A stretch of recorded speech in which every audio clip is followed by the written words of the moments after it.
Il est sorti chez Kiun, c'est Lost Lad London, le triple L, Tanja. Le triple L, oui, c'est ça. Oui, alors celui-ci, qui est là, qui est très beau, qui est un très beau Qui format. est grand format, ouais, Oui. ouais. Du coup, Tanja, Voilà. stock à mon exemplaire, je peux pas faire pareil. On aurait pu faire les trois, et en fait, j'ai le tien et j'ai le mien. Voilà, parce que j'ai fini par recevoir le mien, mais avec beaucoup de retard, et heureusement que tu me l'as prêté, parce que sinon, je faisais ça dans la nuit, c'est un petit peu compliqué. Moi, c'est pareil, hein, c'est pas le mien, on me l'a prêté. En tout cas, ce titre m'intriguait depuis très longtemps, depuis Ouais, que moi j'avais aussi. fait la news, en fait, sur le 25e Japan Media Art Festival, qu'on avait fait par ailleurs pour le Cri du Mochi, où il y avait plein de récompenses. Et dans la catégorie des jeunes auteurs, il y avait justement Shinya Shima. Et j'étais intriguée par cette couverture qui, au départ, je me suis dit, c'est bizarre, ils sont en train de récompenser quelqu'un qui est anglais. Et pas du tout, c'est bien une japonaise, sauf qu'elle a fait ses études d'art en Grande-Bretagne, donc à Londres, ce qui, effectivement, du coup, elle a un style graphique qui sort un peu du lot, parce qu'on a des personnages, comme on peut voir là, c'est beaucoup d'aplats, c'est des personnages qui ne sont pas du tout dans le style graphique des visages tels qu'on peut les voir dans les mangas d'habitude. Je l'ai Donc, elle reconnu, sait- c'est Luther. Il y a un peu de ça, oui. On dirait presque du webtoon en fait, dans l'utilisation des aplats, ça ressemble un peu. Entre le webtoon et ce qu'on appelle La BD maintenant occidentale, en fait. la BD occidentale, tout bêtement. Vous sentez que ouais, j'en ouais. consomme Sauf que pas la de mise en BD. page, ça va être celle du manga. Donc ça va être des cases comme on a chez Oui, nous. je parlais juste pour cette comme on a chez nous, illustration, comme on a au excusez-moi. Ouais, ouais. Pardon. Oui, les illustrations sont très très belles. D'ailleurs, il y avait en boutique, il y avait des petits posters qui étaient T'as offerts. récupéré les posters. Waouh. Ah, mais je l'attendais, celui-là, je Je l'attendais. suis pas jaloux, c'est pas vrai. Non. Et il n'y en a plus en plus. Elle a pris le dernier. La prochaine fois, j'en prendrai plus. Enfin bref, c'est pour dire que c'est publié, c'est un seinen, c'est publié dans le Comic Bean. Dans le Comic Bean, il y a plein de titres très très bons, dont celui-ci. Et c'est Kiun qui donc l'a sorti en France. Moi, je trouve que c'est carrément, comment dire, c'est couillu, parce que c'est pas du tout dans le style graphique qu'on peut attendre d'un manga. Donc ça va peut-être plaire effectivement, peut-être plus, c'est peut-être une introduction peut-être à des personnes qui connaîtraient plus la BD occidentale ou américaine, et qui du coup se retrouveraient sur un style un petit peu plus proche de ce qu'on peut voir ailleurs et pas forcément au Japon.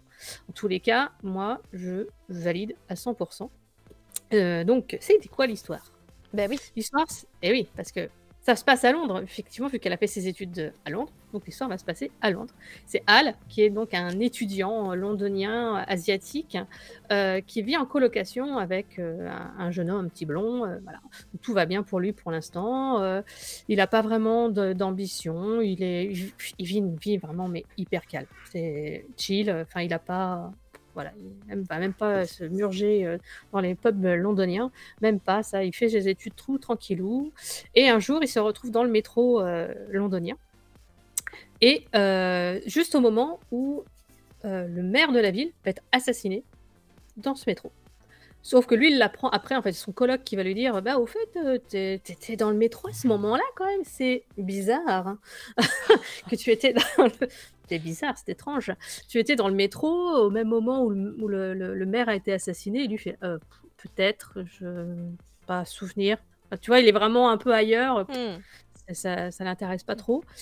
Et pour lui, au départ, il dit ouais, bon, ok, sans plus. Jusqu'au moment où va arriver chez lui, va débouler chez lui un inspecteur. C'est le monsieur là avec sa canne et son grand manteau qui va lui arriver chez lui et qui va effectivement essayer de parler avec lui de cette affaire. Parce qu'il fait partie des gens qui ont été vus sur les caméras, comme quoi il était dans cette rame de métro ou pas très loin, à peu près à ce moment-là.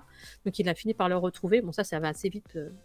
Et surtout, Al va retrouver dans la poche de son blouson le couteau ensanglanté, qui semble être l'arme du crime. Donc là, il s'est dit, problème. Ça commence lui, lui c'est qu'il a rien fait, mais le policier qui est là chez lui, il se dit, merde, est-ce qu'il va me croire? Et Ellie, l'inspecteur, va le croire, parce que a priori, de ce qu'on comprend, il a déjà eu une affaire de police où il y avait un suspect et que c'était pas le bon qui avait été désigné. Donc maintenant, il y va, voilà. il va mollo. Donc il veut apprendre, il veut savoir pourquoi est-ce que ce jeune homme, il est lié au maire, parce que a priori, il n'y a rien qui le raccroche au maire. Donc petit à petit, c'est une enquête et on va apprendre pourquoi est-ce que ce jeune homme, il était là. Pourquoi il était là? Pourquoi est-ce que le maire a eu tant d'importance dans sa vie alors qu'il ne le connaissait pas du tout? Et voilà. Alors, j'en dis pas plus parce que c'est en 3 tomes et que c'est une enquête policière. Ah oui. Donc, si j'en dis plus, ça vous spoil et vous n'allez pas être content. Et voilà. Et après, je vais avoir des des problèmes. Et sinon, moi, j'ai adoré. J'étais contente parce que j'avais mis un peu d'espoir dedans, mais après, tu peux être déçu. Et non, en fait, c'est une histoire policière. Donc, j'adore les histoires policières, c'est génial. L'ambiance, elle est vraiment magnifique. C'est-à-dire que c'est très simple. Tu vois, c'est des aplats, il n'y a pas beaucoup de décors, pas beaucoup de recherche, mais en fait, ça va totalement dans l'ambiance polar. Donc, ça te met un peu... pareil, moi, je suis là en train de chercher, mais qui est-ce qui a bien pu tuer? Pourquoi? Quels sont tous ces événements qui vont continuer autour de lui et qui vont un peu générer de beaucoup d'interrogations? Et qui est aussi Ellie, parce que le policier qui vient le voir, il va tout de suite prendre parti avec lui. Bon, c'est peut-être aussi une facilité scénaristique parce que ça ne dure que 3 tomes, donc on peut pas non plus peut-être épiloguer sur le pourquoi il veut aider ce jeune garçon. Et mais c'est plutôt bien amené, c'est bien écrit. Pour un premier manga, c'est plutôt pas mal. L'autrice, elle est vraiment, vraiment pas mauvaise. Déjà, ça détonne par son ambiance. Moi, j'aimerais, je pourrais le lire avec un petit thé et des scones, ça ira parfaitement. C'est un peu à la Agatha Christie où tu cherches un peu, mais qui est le coupable? Pourquoi? Parce que c'est alambiqué. Et Miss Marple. Ouais, plutôt, ouais, peut-être plus Miss Marple. Et voilà, c'est un mélange de tout. Et en même temps, c'est vachement bien ficelé. C'est parce que t'as aussi, on sent qu'elle a bien compris, comme elle y a vécu, elle comprend bien Londres. C'est pas juste des photos qu'elle a reprises sur Google. Et ça se sent, en fait. Voilà, ça se sent très énormément.